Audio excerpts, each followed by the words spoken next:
Sir काय करताय? एक एक्सेल शीट बनवतोय ज्यामध्ये आज झालेला म्हणजे राज्यसेवा पूर्व परीक्षेचा जो पेपर झालाय GS1 चा, त्यामध्ये विद्यार्थ्यांना किती मार्क्स मिळालेत हे कसे सोप्या पद्धतीने कॅल्क्युलेट करता येईल त्यासाठी एक्सेल शीट बनवतोय. ही जी फाईल आहे ती तुम्हाला सर्व विद्यार्थ्यांना याच व्हिडिओच्या डिस्क्रिप्शन बॉक्समध्ये गुगल फॉर्म दिलेला आहे, तो फॉर्म भरायचा आहे. तर तुम्हाला ही फाईल आहे ती डाउनलोड करता येईल. आता यामध्ये फक्त विद्यार्थ्यांना काय करायचं आहे, तर जे त्यांनी इथं मी पूर्ण प्रश्न टाकलेले आहेत, प्रश्न नंबर पण टाकलाय, त्यानंतर प्रश्न कोणता होता, त्याचे ऑप्शन कोणते आहेत, आणि इथं फक्त विद्यार्थ्यांनी जे जे त्या प्रश्नाचे त्यांनी आन्सर मार्क केलेले आहेत ते इथं टाकायचे आहेत. जसं मी कन्सिडर करतोय की या पहिल्या प्रश्नाचं जर मी एक उत्तर टाकलं असणार तर मी इथं एक टाकणार, आणि जसंही मी पुढच्या प्रश्नाकडे जातोय तर मला इथं करेक्ट आन्सर काय तो दिसणार.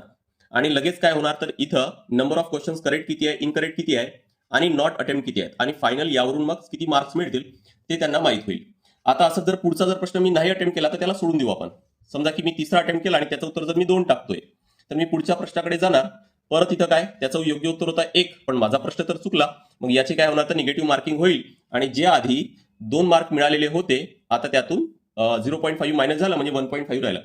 असे जर विद्यार्थी पूर्ण प्रश्न ज्यावेळेस करतील तर त्यांना त्यांचे टोटल मार्क्स आहेत ते माहीत करून घेता येईल.